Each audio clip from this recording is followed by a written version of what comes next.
नमस्कार, आप देख रहे हैं हमारा विशेष कार्यक्रम लग गुरु और मैं हूं आपके साथ रंजना सिंह राठौड़ और मेरे साथ देश के दिग्गज ज्योतिषाचार्य लग गुरु डॉक्टर अरविंद त्रिपाठी जी मौजूद हैं। गुरु जी बहुत स्वागत है आपका। जी नमस्कार, धन्यवाद। देखिए, हमारे जीवन में कदम कदम पर चुनौतियां आती रहती हैं, हर मोड़ पर बाधाएं हमारी अग्नि परीक्षा लेती हैं, लेकिन ज्योतिष शास्त्र में हर समस्या का प्रामाणिक और शास्त्रीय समाधान है। आपके जीवन के किसी भी मोड़ पर कोई भी अड़चन हो, चाहे नौकरी हो, शादी हो, रोजगार हो या फिर रिश्ते, आपके हर प्रश्न का उत्तर लग गुरु के पास है।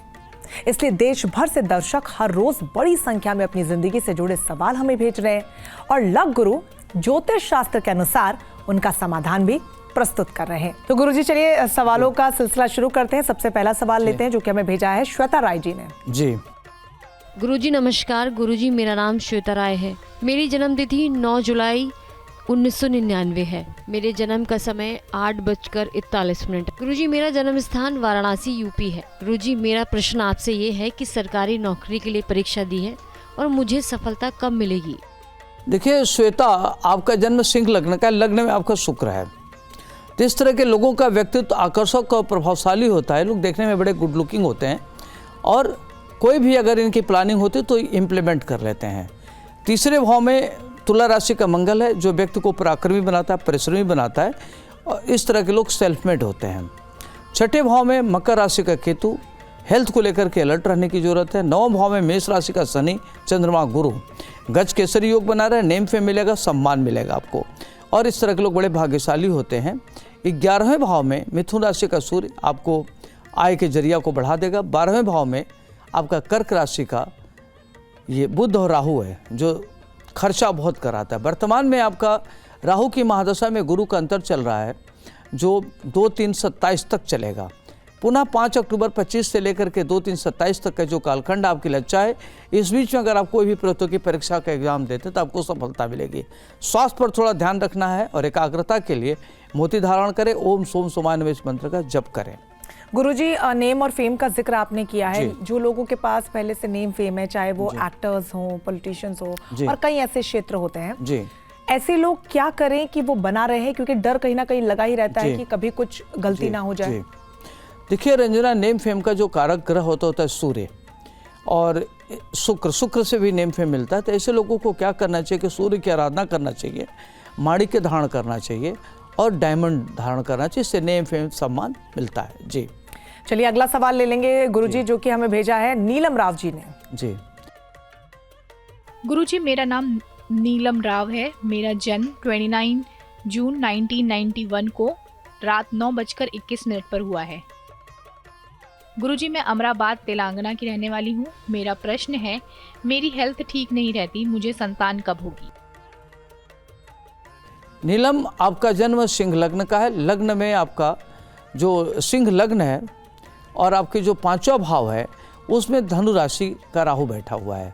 6ठे भाव में वृष राशि का शनि बैठा जो शत्रुहंता योग बनाता, वही चंद्रमा बैठा। चंद्रमा आपकी सुरक्षा करेगा और शनि शत्रुहंता योग बनाएगा। 11वें भाव में आपका मिथुन राशि का सूर्य बुध केतु बैठा है जो धन की स्थिति को मजबूत करता है। इस तरह के लोगों का कैरियर बड़ा अच्छा होता है। 12वें भाव में आपका कर्क राशि का शुक्र मंगल गुरु है। तो मैरिड लाइफ को लेकर ध्यान रखना है। शादी विवाह बहुत सोच समझ के करें। मांगलिक कुंडली तो मंगल का उपाय करके करना चाहिए।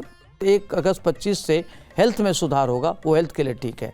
पुनः 2 जनवरी 2026 से लेकर के और जून 27 तक का जो कालखंड है संतान के लिए बहुत अच्छा है। इस बीच में अगर आप घर में गुड न्यूज़ मिल सकता है और संतान के लिए अच्छा है। आपको क्या करना है कि रविवार व्रत रहना है, माणिक्य धारण करें, आपके लिए अच्छा रहेगा।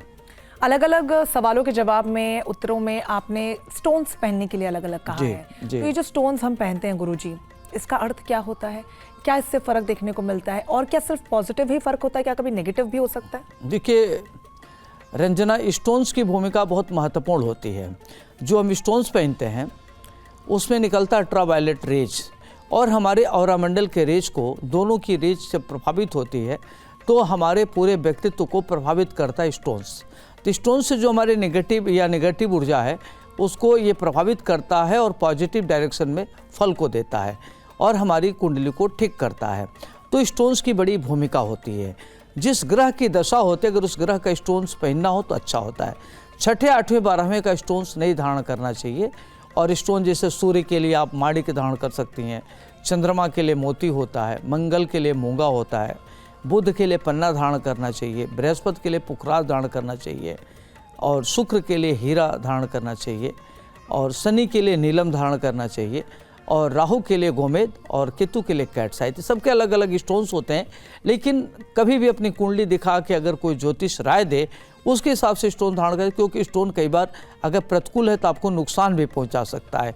तो ध्यान देना चाहिए, वो कोई ज्योतिष मनीषी ही बता पाएगा कि आपको स्टोन सूट करता है कि नहीं करता। जो स्टोन सूट करे पहने, जो आपके लिए प्रतिकूल है उसको नहीं धारण करना चाहिए। गुरु जी, आजकल स्टोन्स पहनने का चलन हो गया और आउट ऑफ फैशन भी लोग पहन लेते हैं, तो उन्हें ये खास ख्याल रखना है कि आप पहले जचवा लें अपनी कुंडली को और उसके बाद ही स्टोन्स को धारण करें। अगला सवाल गुरु जी हमें कामिनी ओझा जी ने भेजा।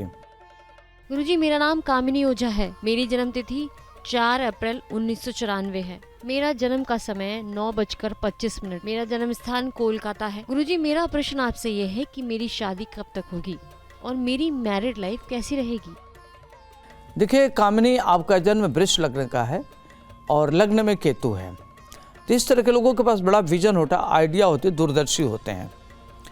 और छठे भाव में तुला का गुरु ये रोग और शत्रु का नाश करता है, शत्रुअंता योग बनाता है। सप्तम भाव में वृश्चिक राशि का राहु ये मैरिड लाइफ को खराब करता है। 9वें भाव में मकर राशि का चंद्रमा आपको भाग्यशाली बनाते, इस तरह के लोगों का 24वें वर्ष में भाग्योदय कराता है।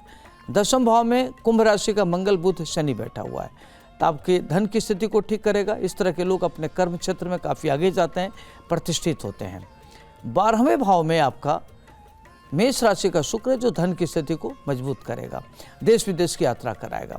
वर्तमान में जो आपका समय चल रहा है वह राहु की महादशा में केतु का अंतर चल रहा है, जो 16, 12, 25 तक आपके शादी के लिए जो समय ठीक नहीं है। तो इसके बाद जब शुक्र की दशा है तो शादी करिए, शादी के लिए अच्छा रहेगा। तो 16, 12, 25 से लेकर के 16, 12, 28 का जो कालखंड है आपके लिए काफ़ी अच्छा है। दिसंबर 2025 से लेकर के जुलाई 2027 तक का कालखंड विवाह होने का प्रबल योग है। लड़का आपके लिए अच्छा होगा, देखने में गुड लुकिंग होगा, दाम्पत्य जीवन आपका अच्छा होगा। व्यावसायिक परिवार में शादी होने की संभावना बन रही है। अपने स्वास्थ्य को लेकर के ध्यान रखना है और शादी अच्छी हो इसके लिए आपको क्या करना है कि बृहस्पतिवार का व्रत रहना है, भगवान विष्णु जी की आराधना करना है। ओम नमो भगवते वासुदेवाय नमः इस मंत्र का जप करें, आपके लिए अच्छा रहेगा। तो गुरुजी, जो लोग शादी करना चाह रहे हैं ये उपाय अगर वो लोग भी करते तो ये सबके लिए कारगर होगा कि सबके लिए अलग अलग? नहीं, जिनकी सप्तमेश की दशा चल रही है उनके लिए करना है। बृहस्पति की दशा है तो उसके लिए अलग से, और हर ग्रह के लिए अलग अलग मंत्र है। ठीक है, चलिए आगे बढ़ेंगे और अगला सवाल लेंगे। अगला सवाल गुरुजी हमें भेजा है निखिल कुमार जी ने। जी।